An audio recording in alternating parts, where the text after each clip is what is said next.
নাসিহা foundation, রবের সন্তুষ্টিতে কল্যাণের পথে। প্রথমেই আমরা আসলে ইসলামী আকীদা বলতে যে পরিভাষাগুলো ইতিমধ্যে আমাদের কাছে পরিচিতি লাভ করেছে, সেই পরিভাষা সম্পর্কে আমি কয়েকটি কথা বলবো। সেটা হলো এই ইসলামী আকীদা আসলে এটি অনেক পরবর্তী একটি পরিভাষার নাম, যে পরিভাষাটি পরবর্তী সময়ে যারা এই বিষয়ে গবেষণা করেছেন তারা এই পরিভাষাটি ব্যবহার করেছেন। কিন্তু এর আসলে মৌলিক যে পরিভাষা বা কোরআন এবং হাদিসের মধ্যে এর জন্য যে পরিভাষাটি ব্যবহার করা হয়েছে সেটা বিভিন্নভাবে এসেছে। কেউ কেউ ইসলামী আকীদাকে আত-তাওহীদ হিসেবে ব্যবহার করেছেন। এই বিষয়ের উপর তাওহীদের নামে অনেক কিতাব রয়েছে। প্রথম যে পরিভাষাটি ব্যবহার করা হয়েছে সেটা হচ্ছে আল ঈমান, মানে আকীদা ব্যবহার করার জন্য, ইসলামী আকীদাকে বোঝানোর জন্য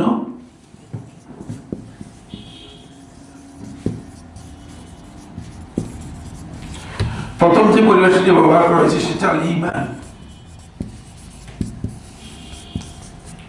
এটি সুপরিচিত পরিভাষা এবং কোরআনে কারীমের মধ্যে আল্লাহ সুবহানাহু ওয়া তাআলা ব্যবহার করেছেন আল ঈমান। আল ঈমান এটা নিয়ে আমরা সামনে আলোচনা করব। ঈমান বলতে কি বোঝায় এবং ঈমানের শাব্দিক ও পারিভাষিক অর্থ, এই বিষয়টি বিস্তারিত আলোচনা হবে। ঈমানের উপর প্রায় হাদিসের সকল কিতাবের মধ্যেই কিতাবুল ঈমান, ঈমানের একটা অধ্যায় রয়েছে এবং পূর্ববর্তী আলেমরা ঈমানের উপর কিতাব লিখেছেন। তারা শেখুল ইসলাম ইবনে তাইমিয়া রাহমাতুল্লাহ আলাইহি একটি কিতাব লিখেছেন, যেই কিতাবের নাম হচ্ছে কিতাবুল ঈমান। কিতাবুল ঈমান, এই কিতাবুল ঈমান নামে অনেকেই কিতাব লিখেছেন। ইমাম ইবনে মানদাহ রাহিমাহুল্লাহ তাআলা একটি কিতাব লিখেছেন, যে কিতাবের নাম হচ্ছে কিতাবুল ঈমান। সেখান থেকে বোঝা যাচ্ছে যে মূলত ঈমানের এই পরিভাষাটা খুবই সুপরিচিত এবং আল্লাহ সুবহানাহু ওয়া তাআলা কোরআনে কারীমের একাধিক আয়াতের মধ্যে সরাসরি ঈমান শব্দটাই আল্লাহ তাআলা ব্যবহার করেছেন, যেহেতু মানে ঈমান এর মাধ্যমে ইসলামী আকীদার যে মৌলিক বিষয়টি সেটা উল্লেখ করা হয়েছে। তবে আল ঈমান যখন বলা হবে তখন একটি জিনিস বুঝাবে, সেটা হচ্ছে এই ঈমানের মধ্যে এমন কতগুলো বিষয় আছে যে বিষয়গুলো আকীদার মানে আকীদার যে কমন অর্থ রয়েছে, মানে জেনারেল যে অর্থ রয়েছে সে অর্থে এই সব কিছুকে অন্তর্ভুক্ত করবে না। সব কিছুকে অন্তর্ভুক্ত, ঈমান বলতে একেবারে ডিরেক্ট ইসলামী মানে আকীদার মৌলিক যে ঈমানের সম্পৃক্ত বিষয় যেগুলো আছে সেগুলোকে বোঝায়। ফলে এখানে আকীদার মধ্যে পরবর্তীতে এমন কিছু বিষয় যুক্ত হয়েছে যে বিষয়গুলো মানে আকীদার হতে পারে যে মানে ঈমান বিরোধী আকীদা যেগুলোকে খণ্ডন করা হয়েছে, অথবা বিভিন্ন ফেরকার আকীদা, ওই ফেরকা সম্পর্কে আলোচনা করা হয়েছে, অথবা মানে বিভিন্ন ফেরকার মতাদর্শ যেগুলো নতুন করে সংযুক্ত হয়েছে সেগুলো সম্পর্কে আলোচনা করা হয়েছে, ইত্যাদি ইত্যাদি। কিন্তু সেগুলো ঈমান এই শব্দের মধ্যে অন্তর্ভুক্ত হয় না, আল ঈমান শব্দের মধ্যে অন্তর্ভুক্ত হয় না। এই জন্য মানে প্রথম যুগে যদিও ঈমান পরিভাষাটি সকলের কাছে সুপরিচিত ছিল এবং কোরআন এবং হাদিসের মধ্যে ঈমান শব্দটি এসেছে, কিন্তু পরবর্তী সময়ে ঈমান শব্দটা ইসলামী আকীদার জন্য ব্যাপকভাবে ব্যবহৃত হয়নি। ঈমানের ব্যাপারে রাসূলুল্লাহ সাল্লাল্লাহু আলাইহি ওয়াসাল্লাম সহিহ বুখারী এবং মুসলিম হাদিসের মধ্যে বলেছেন, আল ঈমানু বিদউ ওয়া সাবউনা শু'বাহ, ঈমানের 70-এর অধিক এর শাখা প্রশাখা রয়েছে। আফদালুহা কাউলু লা ইলাহা ইল্লাল্লাহ, এর সর্বশ্রেষ্ঠ শাখা হচ্ছে কাউলু লা ইলাহা ইল্লাল্লাহ, লা ইলাহা ইল্লাল্লাহ এর ঘোষণা দেয়া।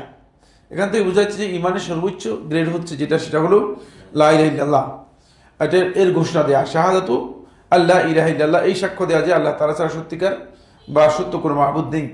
2 হচ্ছে ওয়া আদনাহা ইমাতাতুল আযা আনিত তারিক, আর সর্বনিম্ন গ্রেড হচ্ছে, সর্বনিম্ন স্তর হচ্ছে ইমাতাতুল আযা আনিত তারিক, রাস্তা থেকে কাটা দূর করা বা কষ্টদায়ক জিনিস দূর করা। ওয়াল হায়া ও শু'বাতু মিনাল ঈমান, আর লজ্জা হচ্ছে মূলত ঈমানের একটা বিশেষ গুরুত্বপূর্ণ অংশ বা গুরু শাখা। এই হাদিস থেকে বোঝা যায় যে রাসূলুল্লাহ সাল্লাল্লাহু আলাইহি ওয়াসাল্লাম ঈমানকে শুধুমাত্র ঈমানের যে পরিচয় করে দিয়েছেন, শুধুমাত্র ঈমানের আমরা যে সংজ্ঞা জানি সেই সংজ্ঞা দিয়ে পরিচয় করে দেন নাই, বরং ঈমানকে রাসূলুল্লাহ সাল্লাল্লাহু আলাইহি ওয়াসাল্লাম ঈমানের শাখা প্রশাখা দিয়ে পরিচয় করে দিয়েছেন, যেগুলো ঈমানের শাখা প্রশাখা হিসেবে আমাদেরকে জানা দরকার। এটা হলো ঈমান।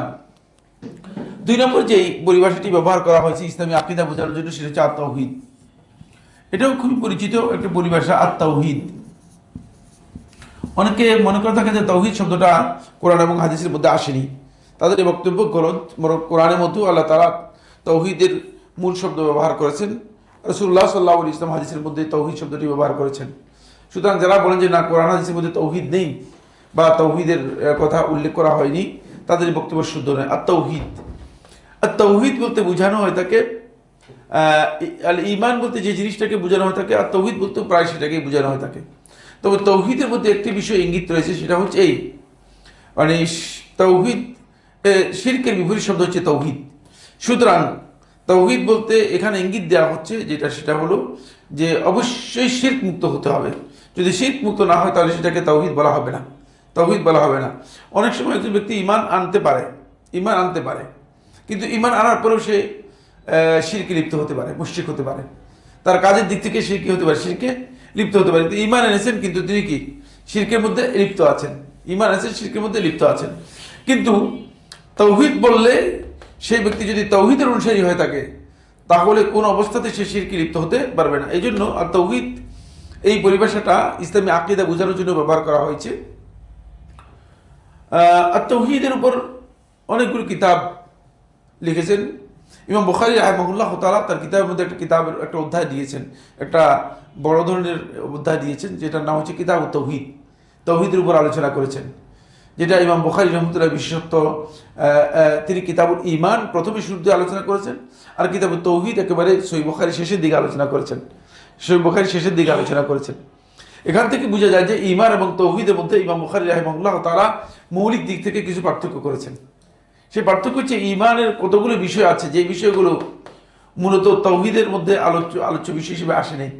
তাওহীদের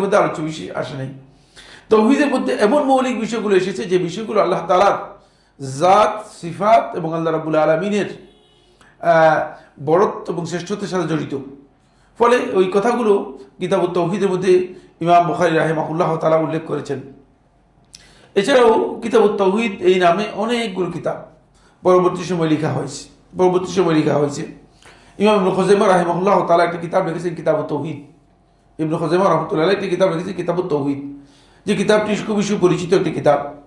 ইমাম ইবনে মান্দা রাহিমাহুল্লাহ তাআলা তার লিখে একটি কিতাব রয়েছে, সেটাও কিতাবুত তাওহীদ নামে সুপরিচিত কিতাব কিতাবুত তাওহীদ নামে। এই তাওহীদের নামে, এই শিরোনামে অনেকগুলো কিতাব পরবর্তী সময় আলেমগণ লিখেছেন এবং সেগুলোর নাম দিয়েছেন। ইসলামী আকীদা বোঝানোর জন্য তাওহীদ শব্দটা ব্যবহার করেছে। বর্তমান সময়ে আমরা দেখতে পাই এই বিষয়ের উপর সর্বশেষ যে কিতাবটি খুবই সুপরিচিত, যে কিতাবটি লেখা হয়েছে, সেটা হচ্ছে কিতাবুত তাওহীদ। ইমাম মুহাম্মদ ইবনে আব্দুল ওয়াহ্হাব রাহিমাহুল্লাহ তাআলা লিখেছেন। এই কিতাবটি অত্যন্ত গুরুত্বপূর্ণ এবং এই কিতাবটি মূলত শিরক থেকে বাঁচার জন্য প্রত্যেকটি ঈমানদার ব্যক্তি এই কিতাবটি সম্পর্কে জানা এবং পড়া খুবই অপরিহার্য বিষয়। যেটি ইমাম মুহাম্মদ ইবনে আব্দুল ওয়াহ্হাব রাহমাতুল্লাহ লিখেছেন, নাম হচ্ছে কিতাবুত তাওহীদ। এই কিতাবের নাম হচ্ছে কিতাবুত তাওহীদ। এবং তাওহীদের মৌলিক বিষয়গুলো এখানে তিনি কি করেছেন, বিস্তারিত আলোচনা করেছেন। এটি ইসলামী আকীদাকে বোঝানোর জন্য তাওহীদ শব্দটি ব্যবহার করা হয়েছে। এরপরে ইসলামী আকীদা বোঝানোর জন্য যে শব্দটি ব্যবহার করা হয়েছে, সেটা হচ্ছে 3 নম্বর হলো আস-সুন্নাহ। আমরা অনেকেই মনে করে থাকি সুন্নাহ বলতে মানে সুন্নতকে বোঝানো হয় থাকে, ফরজ ওয়াজিব নয় এমন বিষয়কে বোঝানোর জন্য সুন্নাহ শব্দটি ব্যবহার করা হয় থাকে না। সুন্নাহ শব্দটা ইসলামের মৌলিক পরিচয় বোঝানোর জন্য ব্যবহার করা হয় থাকে। ইসলামের মৌলিক পরিচয়কে বোঝানোর জন্য মূলত আস-সুন্নাহ শব্দটি ব্যবহার করা হয় থাকে। সুতরাং আস-সুন্নাহ হচ্ছে ইসলামী আকীদার মূল পরিচয়। এই জন্য ইসলামী আকীদার অনুসারী যারা হবে তাদেরকে বলা হয় আহলুস সুন্নাহ। তাদেরকে কি বলা হয়? আহলুস সুন্নাহ। তাদের বৈশিষ্ট্য হচ্ছে দুটি, একটা হচ্ছে তারা সুন্নাহর অনুসারী হবে, আস-সুন্নাহ। আস-সুন্নাহটা হচ্ছে মূলত হিদায়াতের মানদণ্ড, বিভ্রান্তি থেকে বাঁচার পথ। ফলে নবী সাল্লাল্লাহু আলাইহি ওয়াসাল্লামের আস-সুন্নাহ বলতে বোঝানো হচ্ছে যে নবী সাল্লাল্লাহু আলাইহি ওয়াসাল্লাম দেখানো ওই পদ্ধতি, যেটা নবী সাল্লাল্লাহু আলাইহি ওয়াসাল্লাম আল্লাহর পক্ষ থেকে নিয়ে এসেছেন এবং হিদায়াতের জন্য মানুষের কাছে দিয়ে গেছেন। এখানে সুন্নাহ বলতে মিসওয়াক করার যে সুন্নাহ আছে এটা নয়, অথবা পাগড়ি মাথায় দেওয়ার যে সুন্নাত আছে সেটা নয়, অথবা লাউ খাওয়ার যে সুন্নত আছে সেই সুন্নত নয়, মানে এই সুন্নত বোঝানো, মিষ্টি খাওয়ার সুন্নত এই সুন্নত নয়। এখানে সুন্নাহ বলতে বোঝানো হচ্ছে নবী সাল্লাল্লাহু আলাইহি ওয়াসাল্লামের হিদায়াত, যেগুলো নবী সাল্লাল্লাহু আলাইহি ওয়াসাল্লাম উম্মার জন্য নিয়ে এসেছেন। যে সুন্নাহ থেকে কেউ যদি কোনো কারণে বিচ্যুত হয় তাহলে সে দিন থেকে বেরিয়ে যাবে। ফলে এই বিষয়ের উপর অনেক কিতাব লেখা হয়েছে, আর সুন্নাহর উপর অনেকগুলো কিতাব লেখা হয়েছে। ইমাম ইবনে আবি আসিম রাহিমাহুল্লাহ তাআলা সর্বপ্রথম কিতাব লেখেন কিতাবুস সুন্নাহ। এরপর ইমাম আহমদ ইবনে হাম্বল রহমতুল্লাহ আলাইহি কিতাব লেখেন কিতাবুস সুন্নাহ। তারপরে তার ছেলে আব্দুল্লাহ ইবনে আহমদ ইবনে হাম্বল রহমতুল্লাহ কিতাব লিখেছেন কিতাবুস সুন্নাহ। তারপরে ইমাম আহমদ ইবনে হাম্বল রহমতুল্লাহ আলাইহির ছাত্র যারা ছিলেন তারা সবাই এই কিতাবের উপর সবাই ব্যাখ্যা করেছেন, বিশদ ব্যাখ্যা করেছেন এই কিতাবের উপরেই। এর পাশাপাশি অনেকেই মানে এই কিতাবের উপর দীর্ঘ আলোচনা করেছেন। তন্মধ্যে ইমাম আল মুজানি রাহিমাহুল্লাহ তাআলা একটি কিতাব লিখেছেন এই বিষয়ের উপর, এটার নাম হচ্ছে শারহুস সুন্নাহ। ইমাম মুজানি রহমতুল্লাহ শাফি মাযহাবের ইমাম শাফি রহমতুল্লাহর ছাত্র ছিলেন, তিনি শারহুল আস-সুন্নাহ নামে একটি কিতাব লিখেছেন। ইমাম আবু মুহাম্মদ বারবাহারি রাহিমাহুল্লাহ তাআলা একটি কিতাব লিখেছেন, এই কিতাবের নাম হচ্ছে শারহুস সুন্নাহ। এখানে সুন্নাহ সম্পর্কে বিস্তারিত আলোচনা করেছেন। এই কিতাবের মধ্যে ইমাম আবু মুহাম্মদ রাহিমাহুল্লাহ তাআলা তিনি সুন্নাহের পরিচয় করে দিয়েছেন 1 এবং 2 নম্বর মাসআলার মধ্যে বিস্তারিত আলোচনা রয়েছে। যেহেতু এই বিষয়গুলো আমরা মানে প্রাথমিক আলোচনার জন্য সেগুলোতে এত বেশি আমরা যাব না। সেখানে তিনি স্পষ্ট করেছেন যে আস-সুন্নাতু হিয়াল ইসলাম ওয়াল ইসলামু হুয়াস সুন্নাহ, মানে সুন্নাহ বলতে ইসলামকে বোঝায়, ইসলাম বলতে সুন্নাহকে বোঝায়। সুতরাং সুন্নাহ এত গুরুত্বপূর্ণ বিষয় যে কোনো ব্যক্তি সুন্নাহকে যারা অস্বীকার করতেছে তারা নিঃসন্দেহে কাফের, কারণ সুন্নাহটা হচ্ছে পুরোটাই দিন, সুন্নাহটা হচ্ছে পুরোটাই দিন। কারণ কোরআন এর মানে কোরআনটা হচ্ছে মূলত, আমরা যদি খুব সহজ ভাষায় বলি, কোরআনটা হচ্ছে আল্লাহর পক্ষ থেকে অবতীর্ণ কিতাব এবং গাইডলাইন। তো গাইডলাইন এর মানে যদি দিক নির্দেশনা না থাকে তাহলে গাইডলাইন অনুযায়ী কি করা যায় না, চলা যায় না, গাইডলাইন অনুযায়ী চলা যায় না। এই জন্য সুন্নাহ মূলত কি করেছে, গাইডলাইন দিয়ে সুন্নাহ মানে এই গাইডলাইনে কীভাবে আমরা চলবো, গাইডলাইনে কীভাবে আমরা চলবো এই পথটা দেখিয়েছে কে, সুন্নাহ। এই জন্য আস-সুন্নাহটা খুবই গুরুত্বপূর্ণ। ফলে আকিদার এই মৌলিক বিষয়গুলো আস-সুন্নাহতে কি করা হয়েছে, আলোচনা করা হয়েছে। এটা হলো আকিদার 3য় নম্বর যে পরিভাষা। 4র্থ নম্বর যে পরিভাষা আকিদা, ইসলামী আকিদার জন্য ব্যবহার করা হয়েছে সেটা হলো আশ-শরিয়াহ। আরবিতে লিখে ফেলেছি আশ-শরিয়াহ।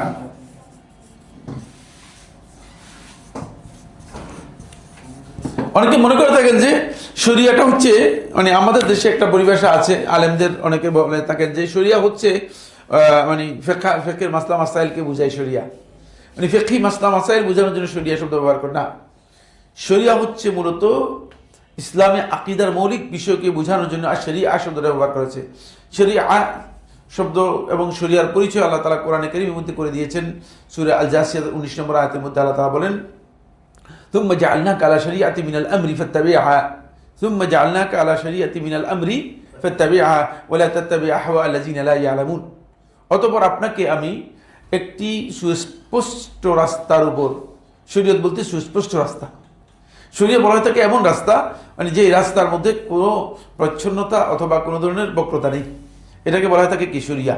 এটাকে বলা হয় থাকে শরিয়া। তাহলে শরিয়ার মানে মূল শাব্দিক অর্থ হচ্ছে যেটা, সেটা হলো এমন প্রশস্ত রাস্তা যার মধ্যে কোনো ধরনের বক্রতা অথবা প্রচ্ছন্নতা নেই, এটাকে বলা হয় শরিয়া। আল্লাহ সুবহানাহু ওয়া তাআলা বলেছেন সুম্মা জাআলনাকা আলা শরিয়াতিন মিনাল আমর, অতঃপর আপনাকে আমি দ্বীনের ব্যাপারে সুস্পষ্ট একটি রাস্তার উপর প্রতিষ্ঠিত করেছি, অধিষ্ঠিত করেছি। ওয়ালা তাত্তাবি আহওয়া আল্লাযিনা লা ইয়ালামুন, অতঃপর আপনি যারা জানে না, যারা মূর্খ, যাদের জ্ঞান নেই, তাদের মন গড়া প্রবৃত্তির বক্তব্যের অনুসরণ করবেন না। মানে শরীয়তের বাইরে যা আছে সবটাই মন গড়া। সুতরাং শরীয়তের বাইরে দ্বীনের কোনো অংশ নেই। আর এই ইসলামী আকীদা বোঝানোর জন্য পরবর্তী সময় যেই পরিভাষাটি ব্যবহার করা হয়েছে সেই পরিভাষার নাম হচ্ছে কি, আশ-শরিয়াহ। সেই পরিভাষার নাম হচ্ছে আশ-শরিয়াহ। এই বিষয়ের উপরও কিতাব লেখা হয়েছে। ইমাম আজুরি রাহিমাহুল্লাহ তাআলা একটি কিতাব লিখেছেন কিতাবুশ শরিয়াহ। ইমাম আজুরি রাহিমাহুল্লাহ তাআলা একটি কিতাব লিখেছেন কিতাবুশ শরিয়াহ, যে কিতাবের মধ্যে ইমাম রাহিমাহুল্লাহ তাআলা বিস্তারিত আলোচনা করেছেন শরিয়ার মৌলিক বিষয়গুলো, আকীদার মৌলিক বিষয়গুলো আলোচনা করেছেন। এখানে আকীদা ছাড়া অন্য কোনো বিষয় আলোচনা করা হয়নি, আকীদা ছাড়া অন্য কোনো বিষয় আলোচনা করা হয়নি শরিয়ার মধ্যে। তা এখান থেকে বোঝা যাচ্ছে যে মূলত শরিয়াটা মানে অনেকে ধারণা যে শরিয়া হচ্ছে মানে ফিকহি মাসলা মাসাইল বোঝানোর জন্য শরিয়াকে ব্যবহার করা হয় থাকে না। আসলে শরিয়াটা মূলত প্রথম যুগে ব্যবহার করা হতো শরিয়া বলতে মানে ইসলামের মৌলিক আকিদা বিশ্বাসের যে বিষয়গুলো আছে বা ইসলামের মৌলিক আকিদার যে বিষয়গুলো আছে সেগুলো বোঝানোর জন্য শরিয়া শব্দটি ব্যবহার করা হতো। এটা হচ্ছে আর শরিয়া। জি, শরিয়াত বলতেন যে রাস্তা মানে লা ফিহা ইওয়াজ, এটা কি সিরাতুল মুস্তাকিম এই একই জিনিস বোঝায় নাকি দুইটা আলাদা বোঝায়? হ্যাঁ, সিরাতুল মুস্তাকিমের পরিচয় এটাই, সিরাতুল মুস্তাকিমের পরিচয় এটাই, কিন্তু মানে শরিয়া শব্দটা ব্যবহার করা হয়েছে মানে সিরাতুল মুস্তাকিমের মানে কাছাকাছি মিনিং দিয়ে থাকে, কাছাকাছি মিনিং দিয়ে থাকে, সিরাতুল মুস্তাকিমের কাছাকাছি মিনিং দিয়ে থাকে। এরপরে 5 নম্বর যে মানে শব্দটি ব্যবহার করা হয়েছে ইসলামী আকিদা ব্যবহার করার জন্য আল ফিকহুল আকবর। আল ফিকহুল আকবর,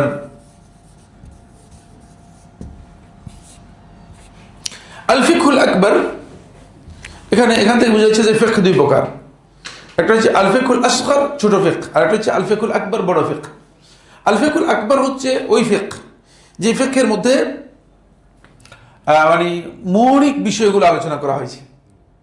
এটি ইমাম আবু হানিফা রহমতুল্লাহ এই পরিভাষাটি আবিষ্কার করেছেন এবং তার একটি কিতাব তার দিকে নিসবত করা হয় থাকে, সম্পৃক্ত করা হয় থাকে যে কিতাবটি ইমাম আবু হানিফা রাহিমাহুল্লাহ তাআলা তিনি লিখেছেন না অন্য কেউ লিখেছেন, এ নিয়ে বিতর্ক আছে, এ নিয়ে কি রয়েছে, বিতর্ক রয়েছে।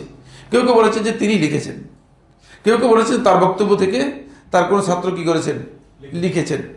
যেটা তাহকিক সেটা হচ্ছে এই আবু মতি আল বালখি নামে একজন ব্যক্তি, তার ছাত্র অথবা তার ছাত্রের ছাত্র, তিনি মূলত এটা লিখেছেন ইমাম রহমতুল্লাহ আকিদার নামে, ইমাম রহমতুল্লাহ আকিদার নামে। সেটা হচ্ছে আল ফিকহুল আকবর, আল ফিকহুল আকবর এই কিতাবটি।